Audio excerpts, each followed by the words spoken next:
If there ever comes a time that you want others to view your worksheet, but without allowing them to make any changes to a cell or range of cells, you can protect it by either coming up here and clicking on the Review tab, going to the Changes group and clicking on Protect Sheet, or you can come down here and right-click on the Worksheet tab itself and go ahead and protect that sheet by clicking on it there. It brings up the same window.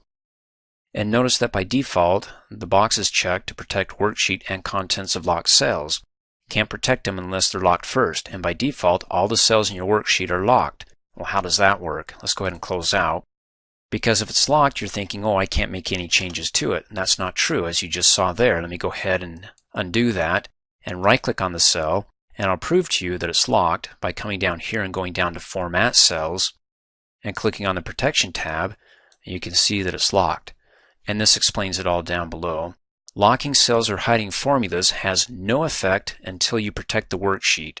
And so by locking it, you can still make changes to it, but once you protect it, it actually turns the lock mode on for those cells or range of cells. And it also works for hiding cells that contain functions or formulas that you don't want anybody to see. And we'll talk about that in just a minute. So knowing that our cells are all locked by default, let's go ahead and click Cancel.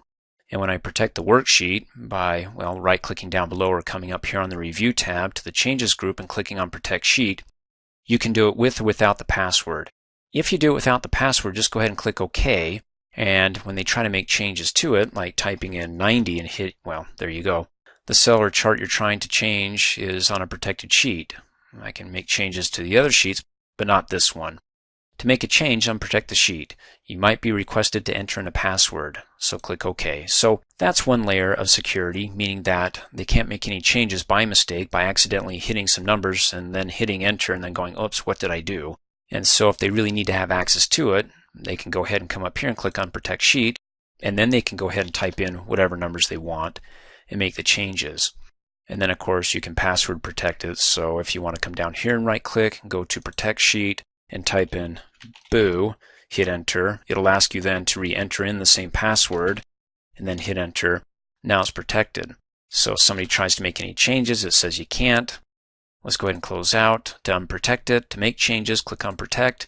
You got to type in the password, boo, hit enter. Now you can go ahead and make changes to the worksheet or any cells on the worksheet. Now let's go ahead and create a scenario where when it comes to entering in their quarter one totals, I'd like the employees to do it. Let's say I don't have any here, or this is from last year and we're using the same spreadsheet for this year. So they have to go ahead and overwrite the totals here. In any case, I just want them to make changes here. I don't want them to make changes anywhere else. So to prevent them from making changes, I'll go ahead and unlock these cells, then protect the worksheet because all the other cells will be locked and they won't be able to make any changes to those cells. So to unlock this range of cells, with it selected, go ahead and right-click on the selection, go down to Format Cells, uncheck Locked, click OK. Now that range is unlocked. And then when you click in the next column for commission, you can see up here in the formula bar, they can see the formula, how I calculate their commission and also their bonus. What if I don't want them to see how I go about calculating it? In other words, the functions or formulas within those range of cells. I can go ahead and select it and then right click, go down to Format Cells,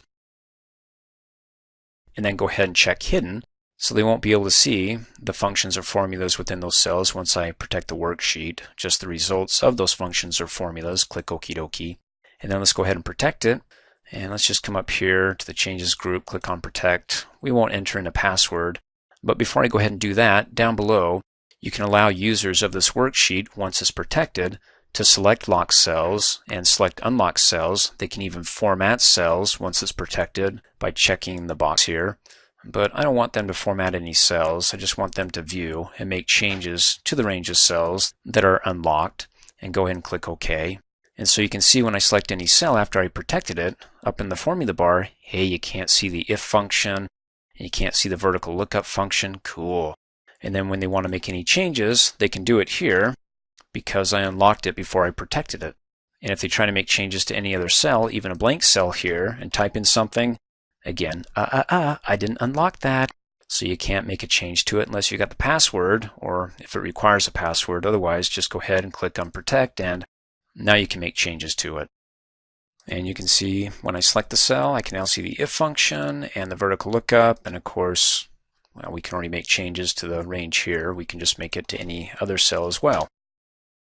Thanks for watching. Hey, as a quick reminder, if you like my video, please give it a thumbs up. You can also click on me and subscribe to my channel to get notified of the latest videos. And for all my training, please visit me at my website, dreamforce.us.